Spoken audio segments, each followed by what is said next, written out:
नमस्कार, जनवार्तामध्ये आपलं स्वागत. प्रथम पाहूया ठळक बातम्या. या देशात बोकाळलेला भ्रष्टाचार हेच महागाईचं मूळ कारण असून अर्थतज्ञ पंतप्रधान डॉक्टर मनमोहन सिंग बँकांचे व्याजदर वाढवण्याशिवाय दुसरं काहीच करत नाहीत, अशी टीका भारतीय जनता पक्षाचे ज्येष्ठ नेते लालकृष्ण अडवाणी यांनी केली. भ्रष्टाचाराच्या विरोधात जनजागृती करण्यासाठी अडवाणी यांच्या नेतृत्वाखाली काढण्यात आलेल्या जनचेतना यात्रेचे पुण्यात आगमन झाले. यानिमित्त आयोजित सभेत अडवाणी बोलत होते. यावेळी भाजपचे राष्ट्रीय अध्यक्ष नितीन गडकरी, लोकसभेतील उपनेते गोपीनाथ मुंडे, यात्रेचे संयोजक अनंत कुमार, सहसंयोजक श्याम जाजू, रविशंकर प्रसाद, प्रवक्ते प्रकाश जावडेकर, प्रदेशाध्यक्ष सुधीर मुनगंटीवार, विरोधी पक्षनेते एकनाथ खडसे, आमदार गिरीश बापट, माधुरी मिसाळ, भीमराव तापकीर, शहराध्यक्ष प्राध्यापक विकास मटकरी यांच्यासह अनेक पदाधिकारी व्यासपीठावर उपस्थित होते. भारताबाबतच्या गैरसमजुती फोल ठरवत देशाने मागच्या 15 वर्षात लक्षणीय प्रगती केली. आगामी शतक भारताचे असेल अशी आशा निर्माण झाली आहे. मात्र मागील 2 वर्षापासून राजकारण्यांच्या भ्रष्टाचारामुळे देशाची प्रतिमा जगात मलिन होत आहे. भ्रष्टाचाराबाबत जनजागृती करून दबाव निर्माण करणे आणि भ्रष्टाचाराला आळा घालून देशाची प्रतिमा उंचावणे हे या यात्रेचे उद्दिष्ट आहे, असे अडवाणी यांनी सभेत बोलताना सांगितले. घर में लोगों को समझ में आना चाहिए कि अगर महंगाई है तो महंगाई का एक प्रमुख कारण है भ्रष्टाचार, और भ्रष्टाचार को रोके बिना महंगाई नहीं रुकेगी. अन्यथा बहुत बड़े इकोनॉमिस्ट हैं हमारे प्रधानमंत्री, वो कुछ और सोचते ही नहीं, एक ही सोचते हैं कि इंटरेस्ट रेट्स बढ़ाते जाओ. 13 बार बढ़ाए हैं, 13 बार. उसके कारण और प्रॉब्लम्स खड़े होते हैं. महंगाई तो रुकती नहीं और आम आदमी के लिए प्रॉब्लम्स खड़े होते हैं. और दूसरी बात ये, इस तथ्य को भी पहचानना चाहिए कि कुल मिलाकर के अनुमान किया गया है, एक ग्लोबल फाइनेंशियल इंटेग्रिटी के द्वारा एक थिंक टैंक है जिसने कहा है कि स्विट्जरलैंड की बैंकों में भारत का जो धन है वो 25 लाख करोड़ रुपए है. 25 लाख करोड़ रुपए अंदाजा लगाइए. एक खाली सबसे बड़ा जो स्कैम हुआ है जिसके लिए एक पार्लियामेंट्री जॉइंट कमेटी बैठी हुई है वो है 1,76,000 करोड़. सीएजी ने कहा है, इसीलिए बहुत चिंतित है लोग. 1,76,000 करोड़ का मतलब है 2 लाख करोड़ से कम. और दूसरी तरफ स्विट्जरलैंड की बैंकों में हमारा जो अमाउंट है वो है 25 लाख करोड़ रुपए. आप कल्पना करिए कि ये सारी की सारी पूंजी अगर भारत में वापस आ जाए तो हिंदुस्तान का कितना नक्शा कैसा बदल जाएगा. मेरा अपना सुझाव रहा है, मैं सब भाषणों में कहता हूं कि जितनी पूंजी आए बाहर से वो पूरी की पूरी पूंजी भारत के गांव में लगनी चाहिए. और अगर गांव में लग गई तो मैं मानता हूं कि हिंदुस्तान का एक गांव भी ऐसा नहीं बचेगा जहां पर बिजली न हो, शुद्ध पीने का पानी न हो, अच्छा विद्यालय न हो, अच्छी डिस्पेंसरी न हो, अच्छी पक्की सड़क न हो, जहां के किसानों को अपने अपने खेत के लिए पर्याप्त जल न हो. कोई भी नहीं बचेगा. 6 लाख गांव हैं, वो 6 लाख गांव सबके सब समृद्ध गांव हो जाएंगे और ग्रामीण भारत ऐसा चमक जाएगा कि दुनिया के देशों की पहली पंक्ति में भारत को स्वीकार करने में किसी को हिचक नहीं होगी. इस लक्ष्य को सामने रख करके और यह यात्रा चली है. मैं विश्वास करता हूं कि जितना जन समर्थन इस यात्रा को मिल रहा है उसके आधार पर यह लक्ष्य भी हम पूरा करेंगे. राजकारण हे पैसा कमावण्याचे नव्हे तर राष्ट्र निर्माणाचे आणि सामाजिक आर्थिक परिवर्तनाचे साधन असल्याचे पक्षाच्या लोकप्रतिनिधींना निक्षून सांगण्यात आल्याचं गडकरी यांनी सांगितलं. पुण्याचेच खासदार काय करावं. जवाहरलाल नेहरू स्टेडियम जे 120 कोटी रुपयात बांधून पूर्ण होऊ शकत होतं, त्या स्टेडियमवर लागणारा कपडा अमेरिकेतून आणला, शिवला मेक्सिकोमध्ये, रोपवे जर्मनीतून आणले, जे नटबोल्ट होते ते स्वित्झर्लंडवरून आणले, आणि संडासवर ज्या टाईल्स चिपकवल्या त्याही पण ऑस्ट्रेलियातून आणल्या, आणि जे लेबर आणले ते पण ऑस्ट्रेलियातून विमानातून आणले. अडवाणी यांनी केंद्राच्या सत्तेत परिवर्तन करावे, आम्ही राज्यातून काँग्रेस आणि राष्ट्रवादीला हद्दपार करू, अशी ग्वाही मुंडे यांनी यावेळी बोलताना दिली. मीच पवार घराण्याचा कर्दनकाळ असून यापूर्वी शरद पवारांना घालवले, आता अजित पवारांनाही घालवू, असा निर्धारही मुंडे यांनी व्यक्त केला. आणि पुण्याच्या ह्या खडकवासल्याच्या निवडणुकीत सगळ्यांचा वाटा. पण रामायणात तुम्हाला माहित आहे की रावणाचा वध करायला राम निघाले होते तेव्हा सेतू बांधत होते. हनुमानाने पराक्रम केला, जागवंताने पराक्रम केला, रामाच्या सगळ्या ह्यांनी पराक्रम केला. पण बापट साहेब, त्याच्यात खारीचा वाटा सुद्धा आहे. खारीने सुद्धा 2 दगडात मध्ये वाळू टाकली म्हणून पूल बनला. ह्या पुण्याच्या खडकवासल्या गोपीनाथ मुंडेचा सुद्धा खारीचा वाटा आहे.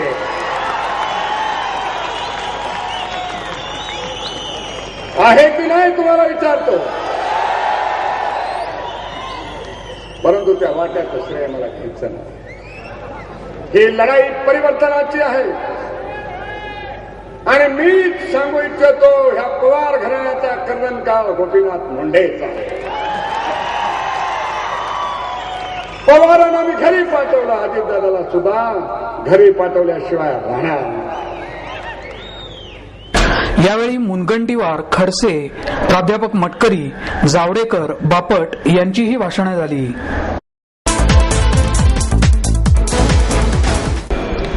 व्यास बिल्डर्सने महापालिकेच्या आरक्षित जागेवर उभारलेली सन व्ह्यू ही इमारत सर्वोच्च न्यायालयाच्या आदेशानुसार महापालिकेने ताब्यात घेतली.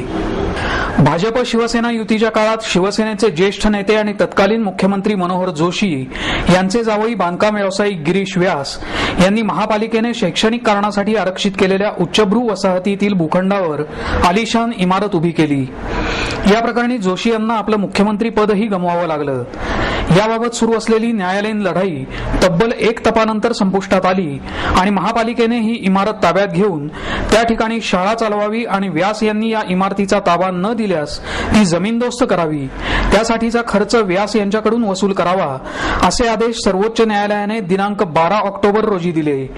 त्यानंतरही व्यास यांनी ही इमारत ताब्यात देण्याची तयारी दर्शवणारे पत्र महापालिकेला 15 दिवसाची मुदत पूर्ण होण्यापूर्वीच पाठवल्याचा दावा केला. मात्र प्रत्यक्षात ते संबंधित विभागापर्यंत न पोहोचल्याचं निदर्शनास आलं. त्यामुळे हे पत्र नेमकं कुठे अडलं याची चर्चा महापालिका वर्तुळात रंगली. अखेर आज सकाळी महापालिकेच्या पथकानं विधी सल्लागार अॅडव्होकेट मंजुषा इधाते यांच्यासह एरंडवणे येथील सन व्ह्यू इमारतीचा रीतसर ताबा व्यास यांच्याकडून घेतला. या ठिकाणी बांधण्यात आलेल्या इमारतीत शाळा सुरू करण्याचं सर्वोच्च न्यायालयाचे आदेश असल्याने त्याच्यात कराव्या लागणाऱ्या अंतर्गत बदलांबाबत महापालिका आयुक्त, भूमी जिंदगी विभाग आणि बांधकाम विभाग निर्णय घेईल, असं इधाते यांनी यावेळी सांगितलं. या जागेवर बांधकाम करताना या जागेतील पूर्वीच्या भाडेकरूंसाठी एक स्वतंत्र इमारत बांधण्यात आली आहे.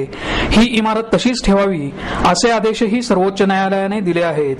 माननीय सुप्रीम कोर्टाने दिनांक 12 ऑक्टोबर 2011 रोजी जे काही ऑर्डर पास केलेली आहे त्या ऑर्डरनुसार आज रोजी आपण या संडी बिल्डिंगचा ताबा घेतलेला आहे. त्याप्रमाणे ती जी कायदेशीर प्रक्रिया आहे ती आज रोजी ताबेपावतीची प्रक्रिया पूर्ण होऊन आज रोजी महानगरपालिकेच्या ताब्यात संडी बिल्डिंग आलेली आहे. आणि याच्या पुढची जी काही प्रक्रिया आहे की ती ताब्यात घेतल्यानंतर तिथे प्रायमरी स्कूल सुरू करण्यासंदर्भात किंवा इंटरनल बिल्डिंग कशी आपल्याला वापर करता येईल वगैरे त्या गोष्टी माननीय महापालिका आयुक्त ठरवतील. त्या संपूर्ण भूमी जिंदगी, कन्स्ट्रक्शन विभाग, बांधकाम विभाग हे सर्वजण मिळून त्याच्यामध्ये आपल्याला कसं स्ट्रक्चर फॉर्म करता येईल ते ठरवण्यात येईल. टेनंटची बिल्डिंग तशीच ठेवावी अशी माननीय सुप्रीम कोर्टाची ऑर्डर आहे. त्यामुळे सुप्रीम कोर्टाच्या ऑर्डरच्या बाहेर तर आपण काही हे करत नाही. त्यांची आज्ञा, माननीय सर्वोच्च न्यायालयाच्या आज्ञेप्रमाणे आपण बिल्डिंग ती तशीच टेनंटसाठी ठेवलेली आहे.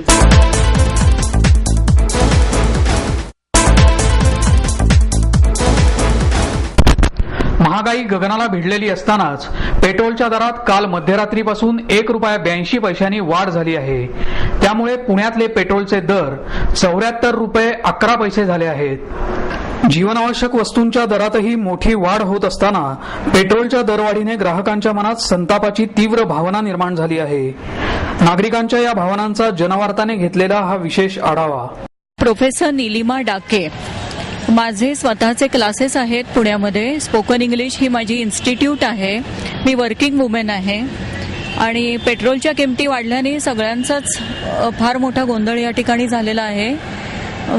किमती एवढ्या वाढलेल्या आहेत की सोन्याचा भाव आणि पेट्रोल हे आता एक झालेलं आहे आणि ह्याचा सामान्य मध्यम वर्गाला फार मोठ्या प्रमाणामध्ये तडाखा बसलेला आहे. पेट्रोल दरवाढीमुळे सगळ्यांचं कंबरडं मोडलंय. सरकार नुसतं पेट्रोल वाढतंय आणि पैसे कमवतंय आणि याच्यातून येणारं उत्पन्न सगळे राजकीय नेते भ्रष्टाचार करून पैसे खात्यात. तरी पहिलं त्यांच्या सगळ्या प्रायव्हेट प्रॉपर्टीची सगळी त्यांची असणारी मालमत्ता यांची जर चेकिंग केली आणि दर 5 वर्षांनी होणाऱ्या त्यांच्या उत्पन्नाचं जर इन्कम टॅक्सनी जर व्यवस्थित माहिती घेतली तर सगळा काळा पैसा त्यांच्याच प्रॉपर्टीतनं बाहेर निघाला असं मला वाटतं. अशोक माळवतकर, मी नोकरदार मनुष्य आहे. आता असेच पेट्रोलचे दर वाढत राहतात. हे आता कित्येक म्हणजे लोकांना रुटीन झालेलं आहे. आता याच्या पाठोपाठ राखेल वाढणार, डिझेल वाढणार, केरोसिन वाढणार, त्याच्या पाठोपाठ स्वयंपाकाचा गॅस पण वाढणार आहे. त्यामुळे आता आमच्या अंगवळी पडलेले, आता ते आम्हाला अंगवळी पडूनच घ्यावं लागलेलं आहे. त्यात सरकार कोणीही काही करू शकत नाही आमच्यासाठी आणि हे असंच वाढत राहणार आहे. त्यात कोणीही काही बदल, कुठलंही सरकार येऊ, भाजप सरकार येऊ, काँग्रेस सरकार येऊ, शिवसेना येऊ, कोणी येऊ, हे आम्हाला आमची दुःख आम्हालाच पचवायची आहेत. त्यात कोणीही काही करू शकत नाही. रोहन मेहता नाव आहे माझं. ॲक्च्युली आता काय 74 रुपये 50 पैसे पेट्रोल झाले, फार महाग आहे. ॲक्च्युली गव्हर्नमेंटनी याच्यावर ॲक्शन घेतलीच पाहिजे. आता यूज टू झालेत ॲक्च्युली पब्लिक याच्यामुळं फार, पण याचा गैरफायदा गव्हर्नमेंटनी घेतला नाही पाहिजे कारण की महागाई पण फार वाढते आणि जी आम जनता आहे त्याला याचा फार फटका बसतोय. तर याच्यावर उपाय लवकरात लवकर काढायला पाहिजे आणि जर का उपाय येत नसेल तर या गव्हर्नमेंटला आपल्याला पुढच्या वेळेस निवडून न आणणं हाच बेस्ट ऑप्शन राहील.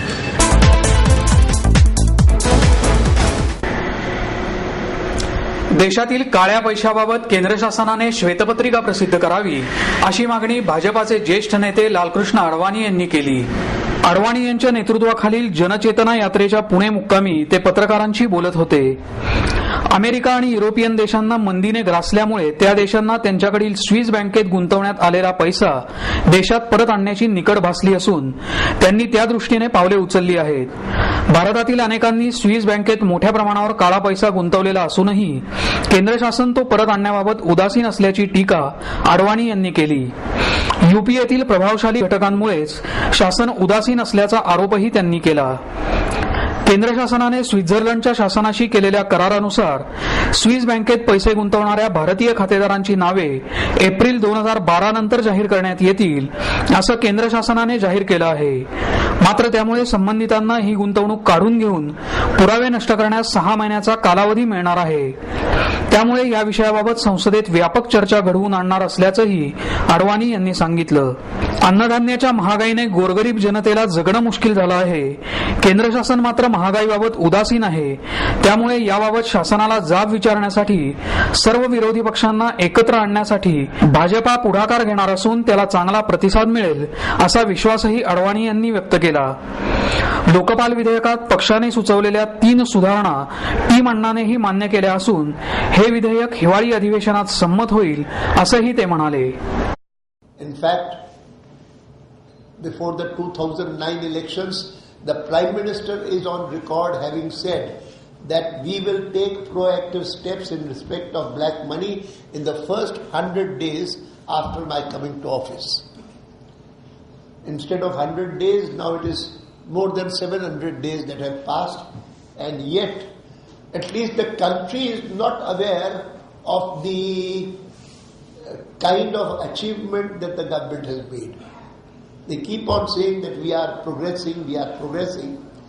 Now this is the matter which we have raised in a big manner in this particular yatra, and I am sure that invariably the focus of the winter session would be on this issue of black money, apart from wanting to know how government is bringing relief to the common man, particularly the poor, who are very badly affected by food inflation. Food inflation is causing agony for them. Highest in the last 10 months. And these are issues that are bound to be raised in the winter session of Parliament. And my party, and I hope most of the opposition parties which have earlier also supported us in most of these issues will also support us. Give us all the names that you have got. I am told that France has given India around 700 names. How many of them are Indians? I do not know. But we would like to get all the names. And appropriate action should be taken against them. Follow-up action has to be taken against them.